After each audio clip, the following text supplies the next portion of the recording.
Hi everyone. I hope everyone is doing well this evening. It's nice to finally be back after quite a big hiatus. Obviously, we had Queenie passing away, which we chose to respect and take a brief bit of time off from that. And then I had a smidge of illness, which I kind of needed to get over before I could be up fit and doing all of this again. I mean, I've done it through COVID, the recording, and yeah, I didn't feel great during that, and I didn't want to push myself while I was ill to keep recording. So, but we're back now. Obviously, previewing the Fulham game. Obviously, we'll have a little. It's only going to be a short episode this week, as Jay's back at work and he's, working his arse off, and he will be joining us shortly. Obviously, we've got Garang Kuol that we're going to be speaking about, the young Australian lad who we've just signed for £300,000. I assume that there's add-ons because that's remarkably cheap otherwise. We've got the fact that our injury list might not be as long as we thought it was yesterday after Howe's conference. Now it's looking like Bruno, ASM and Wilson are all going to be back for this game. And touch wood, hopefully Elliot Anderson will make the bench. If Jay has his way, Chris Wood will not be in the squad because of his rib concerns. And Isaac, obviously, it's not as bad as first thought. It's looking like he's going to be out for a lot shorter of a period of time than was first anticipated, which is a good sign. So hopefully in a couple of weeks' time, it looks like we'll be back to full strength and ready to push on. Obviously, Fulham have got their own issues at the moment on the injury front. Manor Solomon looks like he's going to be out injured, and so is Harry Wilson. And Jay has just arrived, everyone, so let me just pop him on the stream and we'll get chatting. Yeah. Hello, mate, you alright? Yeah, not bad. Just got caught in the freaking rain on the way home from work. Got soaked. Oh, it's awful out there, mate. Awful out there. It's terrible out there. Yeah. How we doing anyway? Everything good other than that? Yeah, not too bad. Yourself? Yeah, not bad, mate. It's been a little while. I mean, I've been watching you on Twitch, but obviously we've not had a chat in a long time, so good to be back. Well, you're on Discord. You can easily call through Discord. Oh yeah, I know, mate. I know. It's just I'm still not used to using Discord, to be honest with you. I'm still fairly new to it all. Same as Twitch. I'm still not used to all of that yet. It's I originally first started out on Twitch from my old account, so I'm more comfortable with Twitch than I am with YouTube. I'm probably the oldest 29-year-old you'll ever meet, mate.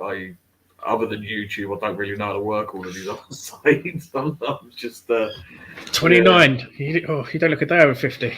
Oh, thanks, mate. I'm 30, 30 next month. 30. I'm 30. I'm fucking 34. Yeah, but there you go. Yeah, so I mean, obviously, it's nice to be back after that shit show of an international break that we just had. Oh. I didn't even bother watching the games. I watched the first half of each match and I turned off. They're just horrible performances. I hate internationals. Yeah, I listened to them, and I mean, obviously I did watch the highlights. So actually saying that, I tell a lie. I think I watched one of the games, one and a half of the games even. There's a lot of whiskey between now and then.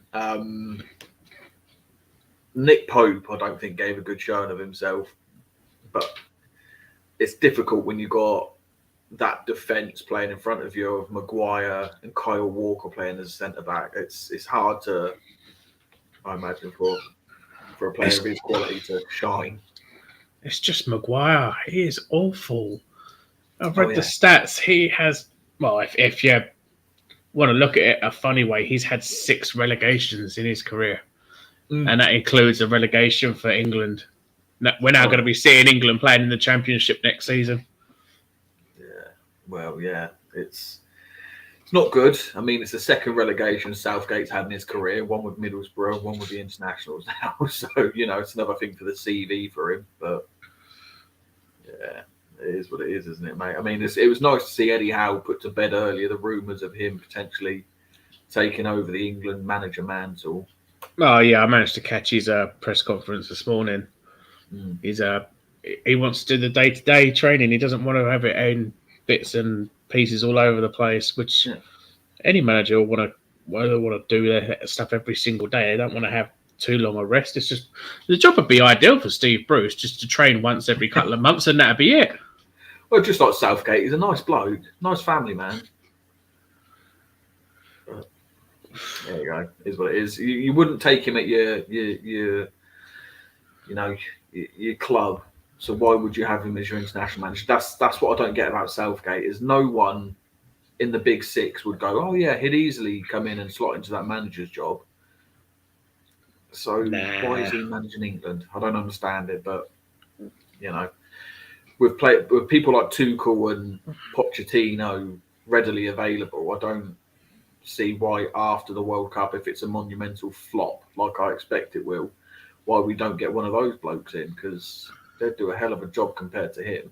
I don't know. I can't really see any of them stepping into international management. I don't know. I reckon Tuchel, with the fact that his work permit to stay and live in the UK is sort of expired now, he needs some way to get a visa. So I reckon if you said to him, we'll give you a year's contract as England boss, I reckon he'd take it just so he can stay in the country. Oh, probably. I don't know. The moment he got dropped from PSG, I was straight on socials just saying that get rid of Bruce, bring him straight in. I thought he was great at the time, but yeah, I feel the Chelsea were a bit harsh on him, dropping him. Yeah, I think so. But it's obviously falling out with chairman, isn't it? As good as Potter. Mate, what's going on there? Got all my lights out. I'm trying to save on the freaking electric. So even if I did put it on, you'd never see me. That's all right. I mean, we're not seeing you now either way. So. But yeah, no, I mean, obviously we've got Fulham coming up this weekend. How are you feeling about that? I feel pretty confident with that. Fulham have both been playing well, but it looks like Mitro won't be returning because he seems to have done his footing. You say that, but Marco Silva in his press conference, because I actually did my research today. I listened to his press conference, and it's sounding like Mitro's actually going to play. The only players from Fulham that are going to miss the game are Manor Solomon, who's injured, Harry Wilson's injured, and Yao Paulinho has got a suspension. So I think it's probably a good thing that Paulinho misses the game, because he's looked really good from when I've seen him playing. But apparently Mitro is looking like he's going to start. Oh, well, I'm not far, so if I just pop over to Craven Cottage, I could just stamp on his foot again, so just make sure he doesn't matter. And then you never know. They might go for an emergency loan. They can have Chris Wood, so that'd be easier. Better game for us. Yeah, you never know. You never know. But I mean, the good thing for us, I think, is that obviously Bruno's injury is not as bad as first thought. He's in contention for the first team. Eddie was saying. Alan St-Maximin, it's looking like he could make the squad, whether it's the bench or first team. He could be back. And Callum Wilson being back from injury, and on his podcast, he's essentially said that he's ready for selection. So we've got those players back, which is huge benefit given that Isaac's obviously dropped out of injury. Having Callum to drop straight back in, and it looks like your best mate, Chris Wood's going to miss the match day squad with hurt ribs. Hooray! What? Do you reckon it's the time now to bring someone like Ndewene into the first team? Because I was looking at the under-21s game tonight, and obviously they've got a trialist up front, which is Amadou Diallo from West Ham, or who used to play for West Ham. He's going to be trialing up front for them, and it didn't look like Munoz or Ndewene were playing. I haven't properly looked at the lineups, but I don't think they were there, so I don't know if one of those is potentially going to be. I reckon one or even both would be on that bench, especially if Wood's out, which I'm hoping he is. Yeah, I reckon they could both be, and you never know, one could feature. We've seen Elliot Anderson starting to make more appearances, and the only downfall for that under 23 side when I saw the team sheet was Mark Gillespie's in goal. Yeah. But I could. Ndueni, I mean, he made a name for himself at the back end of last season. The amount of goals that he was scoring. Munoz got a chance during pre-season. He came on the pitch and didn't do too bad. He didn't get that many minutes, but he didn't do too bad from when he came on. So about time. Give the youth a chance. Give the young strikers a chance. When have we had a striker come through the ranks at us since like Andy Carroll, Michael Chopra? There's the only two that I can think of. Well, Adam Armstrong and Adam Campbell, the last two I remember seeing, and Campbell ended up, I think, non-league, and Adam Armstrong, obviously, we know where he's gone to, but Cal Roberts as well, who's off in Scotland now, but he used to be at Gateshead. It's mad how we haven't really given a striker a good turnout, really. I mean, you've got Westendorf as well, who's done all right for the younger teams. I even rated Sorensen, who I think he moved on. He was pretty decent. I would have given him plenty of chances, but he wasn't given a chance.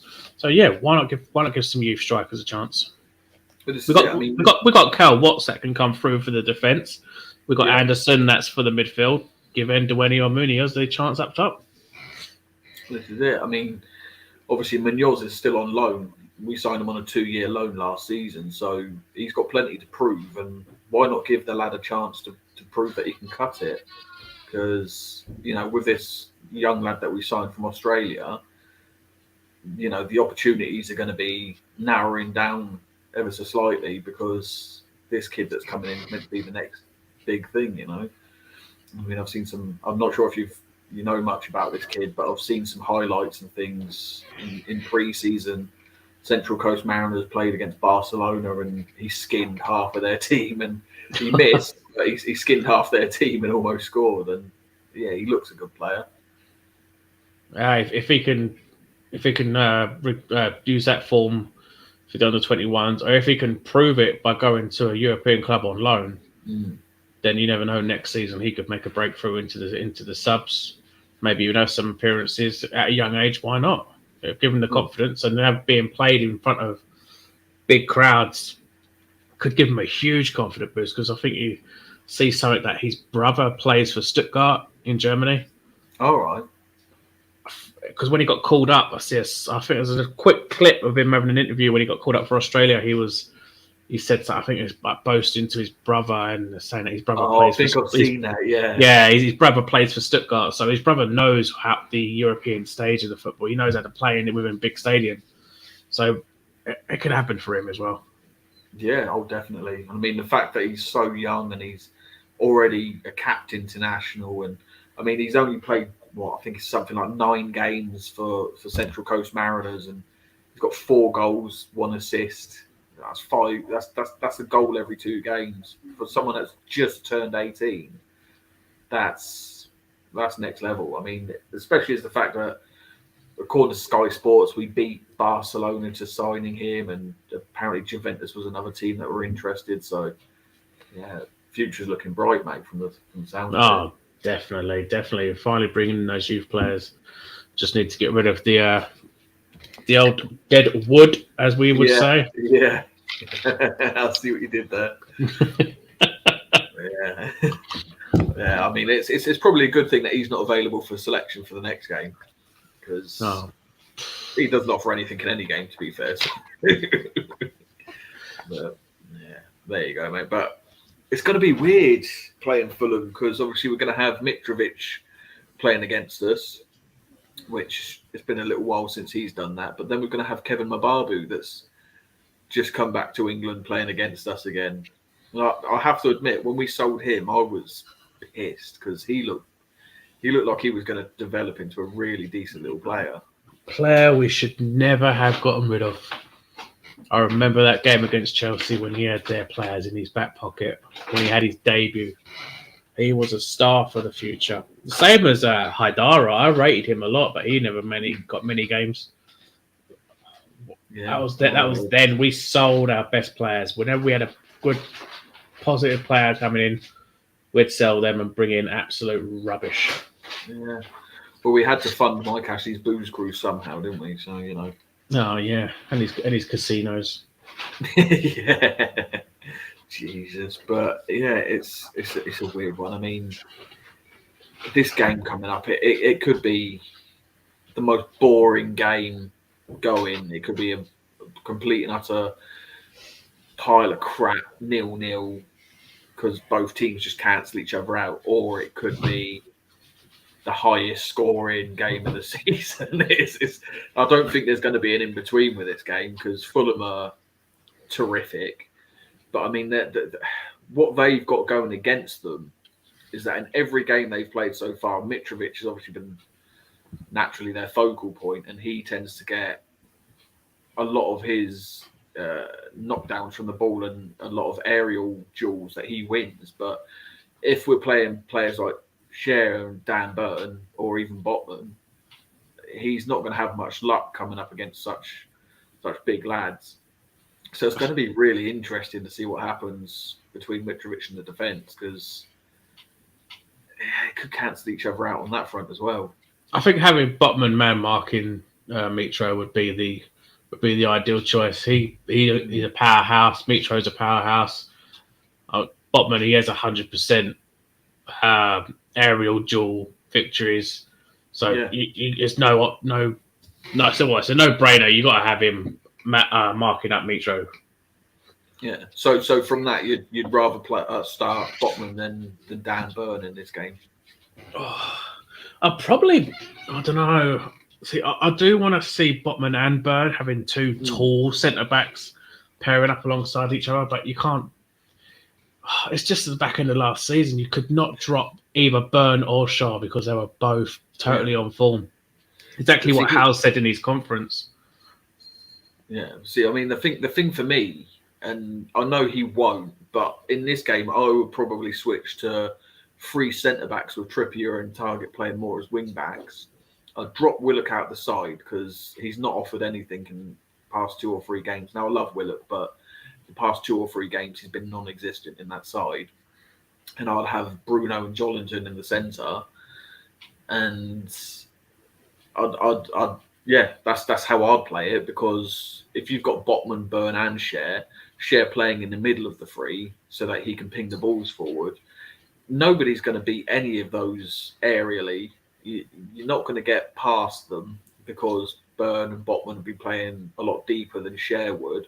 He'd be sort of dropping into a defensive midfield role on the break and pinging balls forward like he likes to do.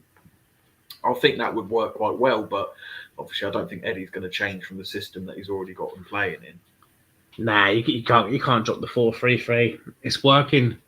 It's what we've always wanted. We wanted that attacking football, so keep at it, and we proved it. We didn't relegate ourselves to going back to the 5 at the back when we come up against City. We actually still played that 4-3-3, took the game to them, and look what happened there. I mean, teams will get scared.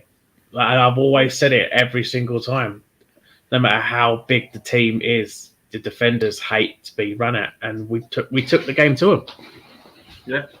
No, that's a fair point to make. I mean, it was just, I think it was more of a pipe dream, really. I think it'd be amazing to see us continue with this formation, but I don't know. Willock's dropping form. It's been slightly disappointing, to be honest. I was expecting him to push on under Eddie and do more, but he's just not really done that. But obviously, Shelvey being back in training now, I'm hoping beyond hope that there's an outside chance he might even be on the bench, because that would be incredible if we could bring him on second half and push Bruno further up the field and just have Shelvey get some minutes in his legs. That'd be really good to see, because I've never been Shelvey's biggest fan, but without him in the team, you can honestly see how much we miss him. And it's a cliche thing to say, but we really do miss him when he's not on that pitch. Oh yeah, we do miss him. We need him for those passes. He knows how to pass the ball. It strikes me how he never gets into the England squad, because he is the best passer of the ball, in my opinion. I don't care about the other England players. Shelvey knows how to get a ball. He only got to take a quick look, and he can ping that ball to anybody. He can make. He is what I would call a playmaker. He can get a play going if it's his game. Oh, definitely. I mean, he complements Jolinton and Bruno in that midfield so well. Like Jolinton's he does all the dirty, gritty stuff, and Bruno's just, he's just Brazilian gold, that lad. But Shelby, it's such an undervalued thing that he does with, like you said, the Hollywood passing and even tracking back. And now I know he's been under fire a lot for being so lazy and not tracking back as much. But then you look at the stats and you realise, well, actually, it could just be the fact that he lacks a lot of pace, and it looks like he's just jogging, but he doesn't have the legs to sprint back with the likes of, Raheem Sterling, who can outpace most people in the league. And it's a deceptive sort of thing when you're watching him on the pitch, because he does his utmost to work for the team, and you hear him speak and everything he says. He makes all the right noise, and when he's not in the team, we really do miss him, and you understand why he's such a big part of every manager who's been at the club's plans. Besides Rafa, obviously Rafa didn't really utilise him, but I think maybe that's what spurred him on to do what he's done. And obviously his pre-season, he was in the gym almost every day, he was saying, and he's lost a lot of weight, and he looked up for the season, so it was disappointing to lose him. But I'm hoping if he's back in the next week, or even the next month, we can get a decent few games out of him, get some minutes in his legs. And I feel like he's the missing piece to the puzzle at the moment. Oh yeah, it could also be time for Anderson to get a start. Instead of giving him a few minutes at the end of each game, give him a start. Let's see what he can do. I wanted him to start against Palace. I thought that was the perfect game to give him a 90 minutes or even 70 minutes. See what he can really do against a team like Palace. I reckon he could have done well. But again, we're still waiting. Even Eddie's saying that he's not far away from his first full start. It's just, I want it to happen sooner rather than later. He's just wasting his talent there. I want to see what he can do for a full 90. Oh, yeah. I mean, I have to admit, like I said, never been his biggest advocate, but I do miss seeing that bald bastard in the first team, because he is so good. He is so good. We miss that long pass down the wing to Allen, who can then just touch it down, cut inside the fullback, and do what he does best. And it's the same for, I think we've really missed having somebody up front like Callum Wilson. Now, Isak's looked amazing. He's looked really good. But Wilson's movement is second to none, personally. And he gets in positions that, all right, we don't always find him with that final ball, or, we don't always pass it to him when he needs it. But his movement draws defenders away from, a lot of our play when we're in that final third. And I think that's something that will come with time with Isak. But yeah. What every team needs to know, is that whether you're a supporter or not, you have to admit to the fact that Wilson is that end product. He knows how to score. He is your threat, whatever team you're playing against. As soon as he gets that ball, he knows where the net is. He will strike. Yeah, well, this is it. And I mean, I think being at Craven Cottage as well, it's quite a hostile atmosphere. I mean, it's not the biggest ground, but Fulham fans are quite vocal. And I think Isak being there, I know Anfield didn't quite get to him, but the Craven Cottage, the stands are quite close to the pitch. And it might have affected him a bit more than being at Anfield because of the proximity to the fans. Whereas Wilson, he's been at this ground, he knows how to play there, and obviously with his link-up play with the players that we already have, such as Almiron, it might produce a little bit more end product than Isak, who's still learning how to play alongside these players. He'll come good. It'll take him a bit of time. Well, I mean, he's already come good, to be fair. I mean, he's got a few goals already. Obviously, one's a penalty, but he buried that beautifully. I mean, I've got him in my fantasy football team. He's been keeping me top of my league that I'm in at the moment. So, yeah, he's doing class. But I think with Wilson, you get that experience that is second to none. And I mean, it's such a shame for him that he got injured when he did, because I feel like he would have been in that England call up, and it would have been well deserved, because he's been phenomenal. Now, don't get me wrong, Ivan Toney's obviously been doing really well for Brentford, but after him, it's Wilson. You know, it's Kane, Toney, Wilson. Those are the three English strikers that are doing the best in the league so far. But we can only hope that when he comes back into the team, and I'm hoping he starts, and we're not playing an Almiron in a false nine or anything along those lines, that, you know, the ball falls to him nice and early, and he can get on that score sheet, because the longer the game goes on, I feel like the more you're going to notice that he's not played in a few weeks. Yeah, definitely. And there's possibly two downfalls that we've got for the game, and one is everybody's favourite. Those are three lovely letters, VAR, and the second is, guess who is going to be head on the VAR for that game? Oh, I don't know. I'm hearing a lot that it's going to be Mike Dean. Oh. If it's either him or Craig Pawson, you know you're knackered, really. Oh, that's the last thing we want to see. Craig Pawson officiating with Mike Dean on the bloody VAR. Terrific. So that's another 2 points drop then. But VAR really screwed us over this season so far, and it's the fact that we've only got 8 games, and then we're cutting for the World Cup. This season has been an absolute write-off already.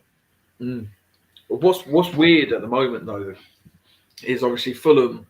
Everyone expected them to be down at the bottom of the table, fighting relegation.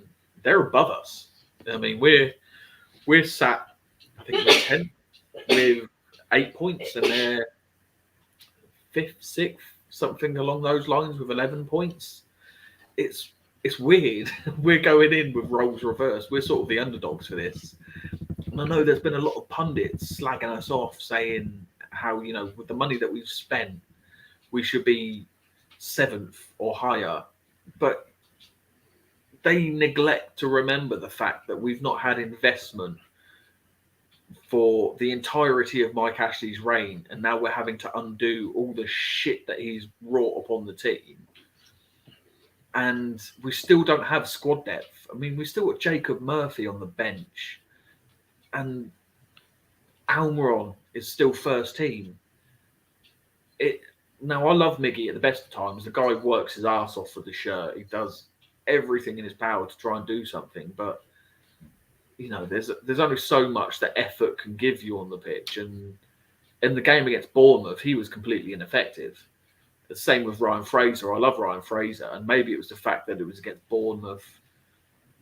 But yeah, I have my sneaky suspicions that Eddie Howe gave Bournemouth too much respect for them being his former club, and that's why we didn't get a result there. But to be fair, I have to say, I think Gary O'Neill's done a quality job there so far.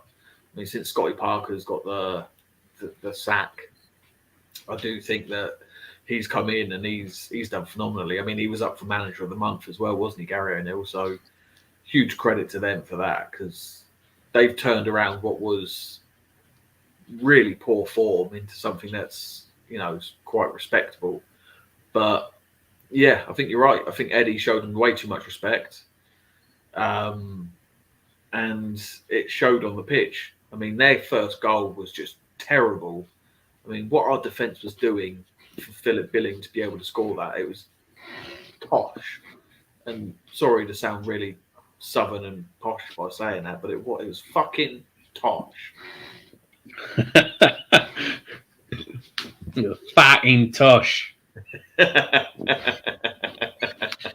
It was shit, mate. Honestly, it bemuses me how much space and time on the ball they had to break and score. And I'm hoping that, you know, this international break's given Eddie and the guys a bit of a chance to sit down and fix that, because there's been this gap at the back. And that's not to say that our defence played badly, because they've been brilliant. I mean, I was looking at the Sofa Score team of the season so far off of ratings, and you got Trippier and Cher in that first team as well as Jolinton. So our defence can't be that bad if two of our players are among the highest rated in the Premiership. But, yeah, I did catch a glimpse of that. Yeah, I mean, but there's still obviously a lack of, I don't know if it's communication or just awareness of how the other person plays. But Burn, obviously, he lacks a little bit of pace, which we could probably use, which Botman has, which might be the fix for the Fulham game. Or if it's the fact that Matty Targett's been out injured for a while and he's not quite with it yet. I don't know what it is, but yeah, that was the only thing that I raged about the most when Matty Targett got injured. You've got Jamal Lewis, you've got Paul Dummett. They can both play left back. They have played left back. So we played Dan Burn now, and that's the only time I've raged at Eddie. We signed him as a centre-back. We had never had a centre-back since 2018. We should keep him as a centre-back. He has not got the legs to be a left-back. Yes, he's played there for Brighton, but he will not fit that position for us. And it showed when he played left-back. He got beat on every single ball. Keep him as a centre-back because he does not have the legs to run up and down the wing. Well, this is it. I mean, the lad's not got pace, and I think that's something that Botman got more of than Burn. And I think that's something that will help against Fulham with the players that they have. I mean, they like to run against the centre-backs and the full-backs and cut inside, and especially with somebody like Mitrovic, who has got a surprising turn of pace. I mean, he could be backed against the defender, and then all of a sudden he's spinning round them, and off he goes. It's ridiculous how quick he can be on that quick snap, and he turns round and then off he goes. He pulls a shot off, and 9 times out of 10 it hits the net. And I feel like maybe that's why Botman will be given the nod ahead of Dan Burn. That, and obviously the fact that Botman turned around to the under-21s for Holland and said, look, I'd rather be with my club during this international break because I feel this is where I'm best needed. And do you know what? It's been a long time since any player we've had has turned down an international call-up to stay with the squad, and that speaks volumes of the lad's character. Oh, yeah, definitely. And to our advantage as well, we all know when he was with us, Mitro has a temper. So if Botman just constantly keeps closing him out, Mitro is going to do something that's probably going to see him sent off. Yeah. But the trouble is, I think if we play Dan Burn, I feel like Burn's just as likely to get sent off as Mitrovic would be. Burn's got that slight little bit in him where he's just as likely to give as he is to get. I mean, we've seen it in recent games where he puts in that little tackle, which probably unnecessary, or when he's jumping, he's a big guy, and the arms flail. He doesn't necessarily mean to strike the opponent, but he does. So yeah, he's like a Peter Crouch. Yeah. What weirded me out the most though is that Botman's obviously Dutch under-21 captain, so the fact that he turned that down as well with that call up was even more meaningful. Coming from somebody that's supposed to be captaining the side, I feel like 5 years down the line, if he's still with us, he's potential Newcastle captain. Oh, definitely. But I think he might have kind of regretted it now, especially with this cold weather we've been having.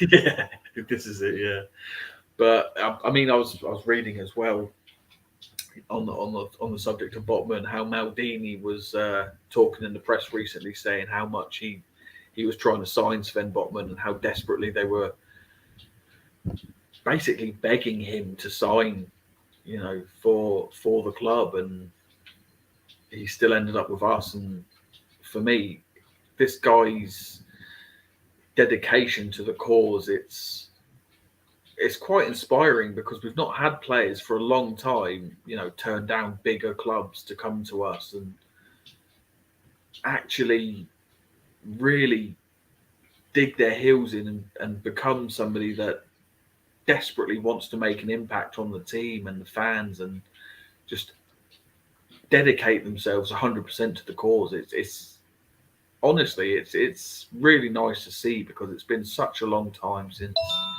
we've had players like this. Oh yeah, definitely. What you I had, think it's You down had to Botman Edmund already Jones, had his Botman. I was all saying he had his verbal agreement with AC Milan. He was definitely on his way there. You had Trippier, who still to this day, I still cannot believe we got a player of his ability. He was quoted for like 30 mil to go to Man United, but he ends up coming to us for less than half of that amount. And it's just whenever there's a free kick, I'm always shouting out, right, that's Trippier territory. Get him on that ball. I don't know how his goal against Man City, my God, what a goal. Yeah. He is a free kick specialist. Don't have anyone on that ball apart from Trippier.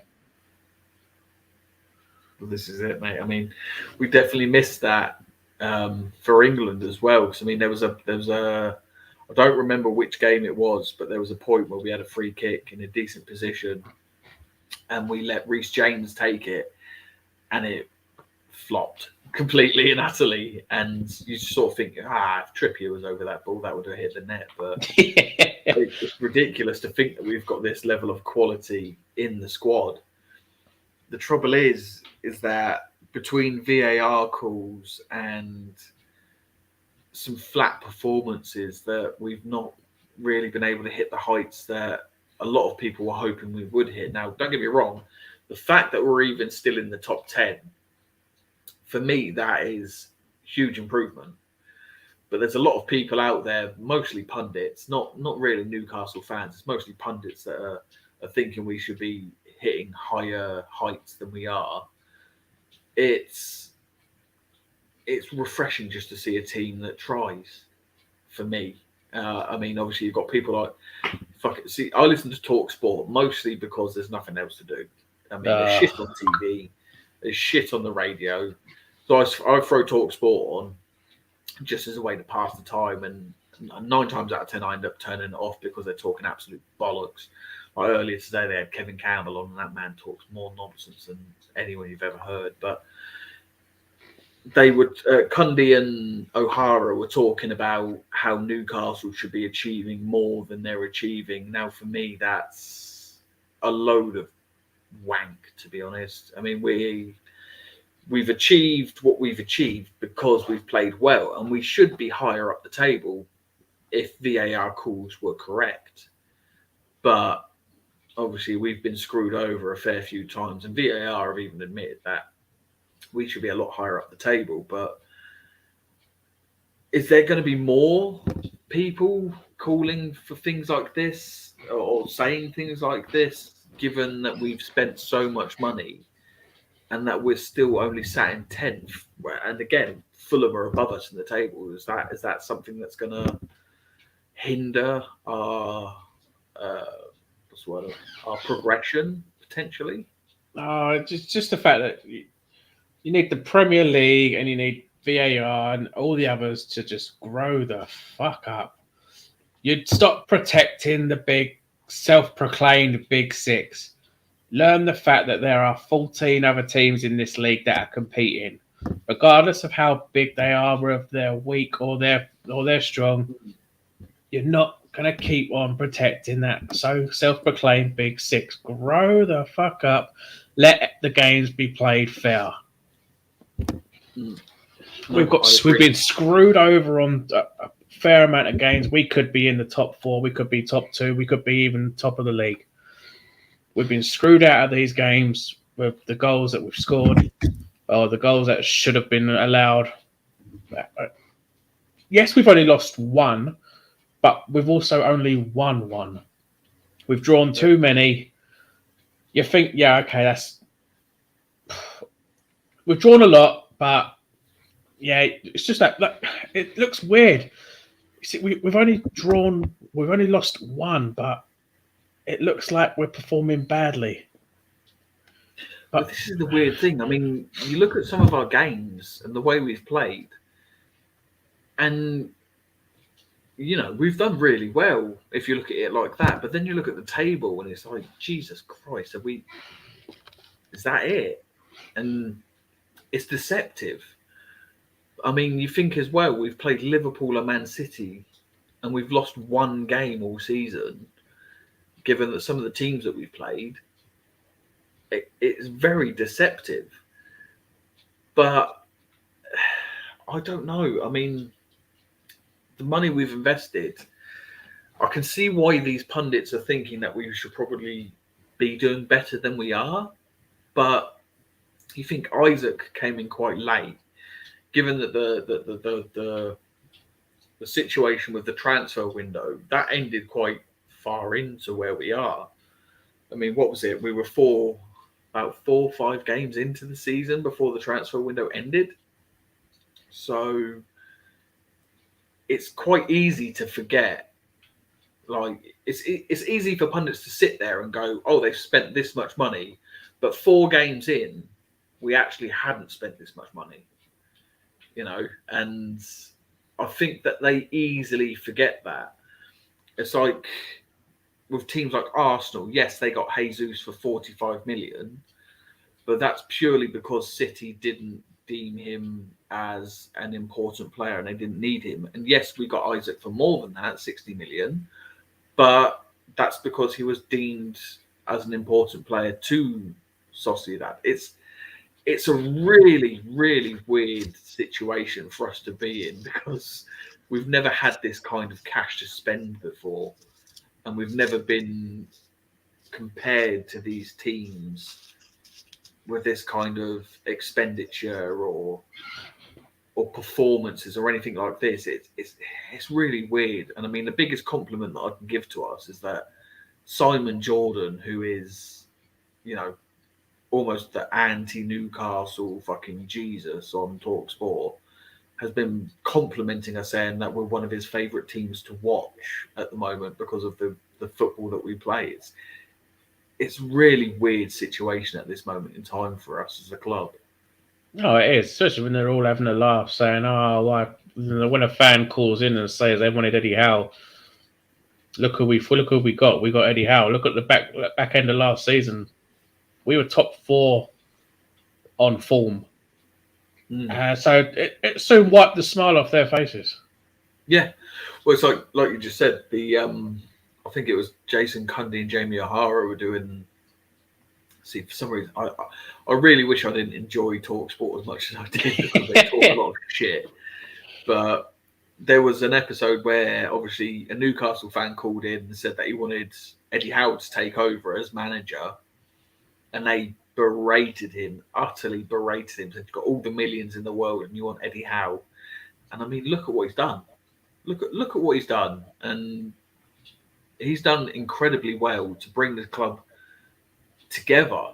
I mean, we were a fractured entity until he took over, and he's harnessed the atmosphere of the ground and the fans, and he's taken everything and he's injected it into that team. And the only bad game we've had this season really is against Bournemouth, and I don't know if that's purely for the fact that we knew, there's an international break coming up, or just purely from the fact that maybe fitness was waning slightly because it's essentially the same 11 he's been playing every game.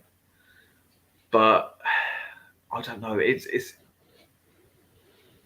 with this team, I think there's 1 or 2 elements in that club which are impacting performance. I mean, Almiron would rather play with the ball on the byline than put a cross in. And Joe Willock, I don't know. I'm still to be sold on him. He was so good for us last season, but he seems to have lost that drive this season. I've not seen the same player since the campaign started as I did last year. it's difficult to pinpoint what the issue is, but I personally think that Elliot Anderson coming into that first team and playing in that position where Joe Willock plays, I feel that we do a lot better, to be honest. Because I feel he's come on in the past few games and he's changed the outcomes. I mean, he's taking on defenders, he's getting us in more advanced positions, he's creating chances, and he's done a lot more than Joe Willock has in the time previously. You know, he comes on for 15 minutes. He's done more in that 15 minutes than Joe Willock has done for the last 67 minutes. You know, it's a very strange dynamic that the team's got at the moment, and I'm not sure what your thoughts are on that. Oh yeah, I mean, what was it? I can't remember which game it was. He came on and he threw himself straight to the edge of the area, got the free kick or got the penalty. That we think nearly went on and won the game on that one. He shows a lot of passion. He shows a lot of determination. He's blood, sweat, and tears. Basically, you got to go with Elliot Anderson. He definitely deserves his chance to play. Give him a full 90. For me, I wanted him to play against Palace. I wanted him to get his full 90 on that. But you got Fulham now. There's a perfect opportunity to give him. I'm not saying throw him in like Bruce would do it, throw the youngsters in against the top six. Throw him in at no disrespect to him, but throw him in at a smaller club. Let's see what he can do and build him up. So against Palace or even against Fulham, we've got Fulham tomorrow. Give him 90. Let's see what he can do. Yeah. Well, I mean, if he's fully recovered from his injury, and obviously only Eddie really knows if he's fully game fit and ready to play, I would start him tomorrow. I would be replacing Joe Willock with Elliot Anderson, and I would be playing him for the full 90 because he has been phenomenal from what I've seen from ever since he started in that game. Or I can't remember if he started or if he was substituted on against Benfica, but since he's played against them, he has been terrific, and I've not seen one bad performance from him. You know, even when we played against Tranmere and most of the team was underperforming, he was the one bright spark that we have had in a consistent fashion, and he looks terrific. He looks an absolute talent, and I am so excited and so happy that Newcastle have a player like this on their books at the moment, because it's been such a long time since a youth player has come back to us and been this exciting. I mean, Adam Armstrong was the last one that we were sort of hyped up about. And to be fair to Adam Armstrong, he's gone on to do decent things, but he was never that good for us. Oh, no. So to see Elliot Anderson succeed at Newcastle would be incredible, you know, especially given the moniker that the Bristol City fans are giving him of the Geordie Maradona.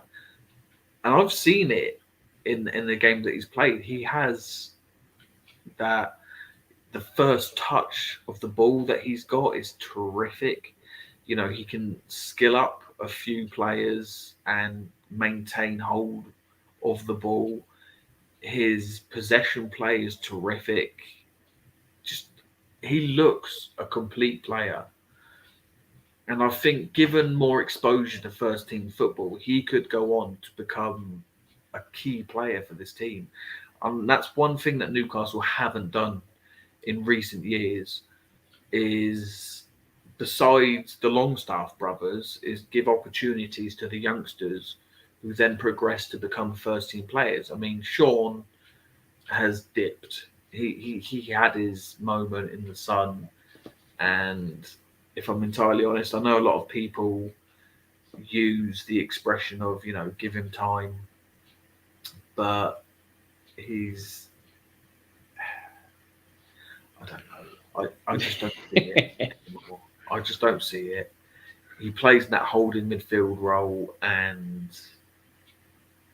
he's not good enough. He's not good enough. Comparing him with John Joe Shelby, which is the level that he should be playing at, he's not good enough. No. Matty as well. He's got nowhere near the first team. It's difficult, but Elliot Anderson, he is the next lad that I think personally will stay at the club long term and become a club legend potentially. He looks phenomenal, absolutely phenomenal, and I should probably lay off the whiskey because I'm losing track of thought quite easily. Next up, piss stream. But yeah, I mean, also while we're talking about it, the under 21s are looking like they're on course for a 1-0 win against Middlesbrough. Dylan Stevenson's the goal scorer. Indewene is there, by the way. He's just come on he came on a little while ago for Amadou Diallo. So yeah, the under 21s are going to win tonight, which would be nice because that's been quite rare this season for them. Oh yeah, even right there, Dylan Stevenson is another one that can make it through the ranks. He had a great season last season.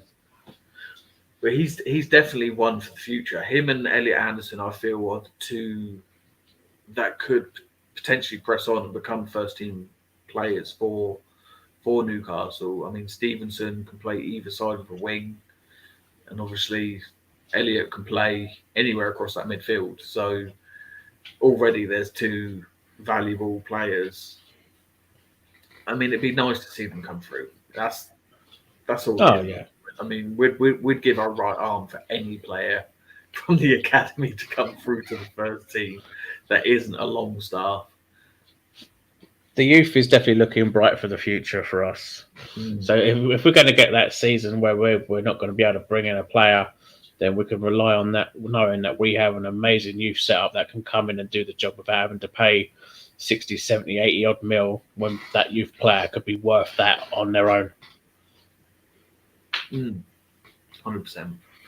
So before we get too far into the video, because it's hitting 52 minutes already, what are your thoughts on this game this weekend? What do you think is going to happen against Fulham? Providing VAR don't screw us over, I can see us winning. Yeah, we may be at Craven Cottage. I think we are at Craven Cottage, aren't we? I think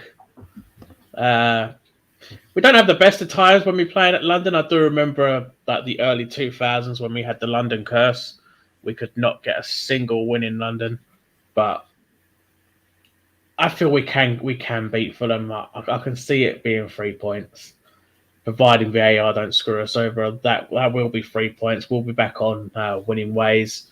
Wilson, I see him starting. I see him scoring. I don't think ASM will play. I think he may be rested. He's back in training, but I think he'll be rested. He'll be back for the next game. But yeah, I think Wilson's definitely going to go straight into the side. Bruno's definitely going to go straight into the side. We're going to look a lot stronger with them back in this team. We're only going to be missing ASM, but I think even though he was bad in the last game, Fraser will probably take up that position because you don't really want to be seeing Murphy there. If anything, Murphy's more of a right winger, but that's going to be taken up by Miggy. So you'll most likely see Fraser on the left. There's not really anyone else you could see on the wings. I mean, apart from Joelinton, you could probably use him as a left winger and have maybe Bruno, Elliot and Willock in the centre of the midfield, but then that's going to just make the midfield a bit weak. So it's tough, but I do think we'll get the win. Yeah, I mean, obviously this season in predicting every game, I've been a bit of a draw specialist. I've been draw every single game, and to be fair, I've been right almost every single time. Oh yeah, the amount of draws we're having. Because we've drawn more games than I think we've won one game, lost one game, and drawn the rest. So I think I've done all right with my predictions. However, I do think we'll win. If Wilson's back, I think the result is, in our hands, I feel like we could go on and cause some issues for that Fulham defence. I reckon it's going to be a 3-2, to be honest. I mean, our defence is terrific, but I feel like, despite the fact that Botman has decided to take a break from the internationals, I feel like Eddie will go with Cher and Byrne as the first two. And I feel like Mitrovic will take advantage of that. I feel like he's going to outpace Dan Byrne and get a couple of goals. And when Botman comes on as a sub, it'll be about 60th minute, I reckon, it'll end 3-2. And Wilson will get a couple of goals. And I think Jolinton will probably get on the score sheet as well. So I reckon 3-2 Newcastle. I think Alan St-Maximin will probably get a few minutes, maybe the last 10, 15 minutes. But he won't start, like you said. It'll be Fraser and Almiron on the wings. I'm hopeful that Elliot Anderson will probably get his opportunity, but given the fact he's been injured, it will probably start as the same team that started against against Bournemouth. So yeah, I do think we'll win, but I think it'll be a hard-fought victory, especially at Craven Cottage, which isn't the easiest place in the world to go to be fair. But yeah, I think we'll get the win in the end, which would be quite nice. It's about time we get a win, to be honest. I think it's been too long since we've had something on the books where we've outscored the opposition. Well, I think I've been a bit more confident than you think. I'm actually going for a 3-0 win. Yeah? Yeah, I think 3-0. Why not? Well, fair play, mate. I'd love to think that we could go to London and absolutely smash them 3-0. I mean, obviously, the one benefit that we've got is that we travelled down the night before the game. We're already down there at the moment, so that could benefit us in that respect. The fact that they've got their stand expansion going on, so they're not going to have full capacity as well, that could help us. And the fact that maybe they've got Mababu and Mitrovic, who are both sort of Geordies first, I guess would be the way to put it. They were playing for us before they played for Fulham, so maybe there's a bit of them where they're sort of more respectful of the club than they would have been if they had never played for Newcastle. So maybe that will factor in. I don't know. Plus Mitro does support us as well. Yeah. I don't know if you saw his comments the other week, but Mitrovic was talking about obviously Ivan Toney's celebration against Fulham when he scored, and he said, "Oh yeah, I inspired that. Obviously, when we were at Newcastle together, he looked up to me." I don't know if you saw that. That quite gave me a chuckle. That was brilliant. But no, yeah, I'm looking forward to this. With the internationals, it was terrible and absolutely abysmal to watch the England team that we had. But Newcastle at the moment, which is refreshing, is quite palatable to watch. So, it's nice knowing that after seeing a torrid performance, we can come back and watch quite a good attacking performance. And that's what we're going to do under Eddie. And it's not going to be the sort of performance that we used to have under Steve Bruce, where it's 1% possession and sit back for 70 fucking 8 minutes. Oh dear. No, yeah, I'm excited and I'm hoping that we win. And like I said, 3-2 on my front. You said 3-0. Oh yeah, 3-0. Why not? Yeah, why not, mate? Why not? I'm gonna find and no Wood. Yeah, with no Chris Wood. His ribs are injured from the seams of it. So what a shame. Remove them all. Yeah, I know. That's horrible, isn't it? It's what a shame. I just feel like crying with laughter about Chris Wood being out. To be fair, I do feel like crying in the only respects that the most attacking player we've got after Chris Wood to come off of the bench is Jacob Murphy. No, well, That makes me feel like crying. Yeah, the bench doesn't fill you with too much confidence when you see it. So you end up looking at the team, you're thinking, yeah, that's a strong side. I'm really looking forward to this. Then you look at the bench and you think, yeah, I hope none of them come on. I have to admit, I would take half of the under-21 team in that first team rather than our bench, purely for the fact that you know that they're going to have the hunger and desire to do well for the club. But, you know, hands up, if Eddie thinks that it's going to do well for us, then I'm behind the guy 200%, because, you know, what else can you do? I mean, Exactly. so far it's done well for us, so yeah. In Eddie, we trust. Exactly, mate. Exactly. So let's hope after this weekend, you know, we'll be on equal points with Fulham if we get a win. That sounds horrible, doesn't it? It does. And I have to admit, before I made the video, I did a lot of research, and that was the one thing that really stung, was the fact that if we got a win, we'd be on equal points with them. Come on, guys, let's get the win and get equal points with Fulham, hey? Yeah. I think the worst part as well is they've already played Liverpool, and so have we, and they got, you know, 8 points. They took the lead twice. I remember watching that game. So yeah, it's horrible, but do you know what? I think it would be a good point, because the way they've been playing, they've been brilliant, and we've not particularly been hitting the rafters with our performances in the past few games. So a win would be good for us. A draw would be good for Fulham, and, you know, a loss would be good for the FA. Oh yeah, definitely. A loss would be great for the corrupt Premier League. Oh yes. Well, anyway, mate, I will. I'll let you go now, because I know you've had a long day at work, buddy. I know you've been doing some overtime and things as well. So I'll let you go now, mate. But we'll speak soon. Hopefully after a Newcastle win, and have a good one, pal. No worries, you too. Cheers, mate. I'll catch you soon. Catch you later. Cheers, mate. Bye. See ya.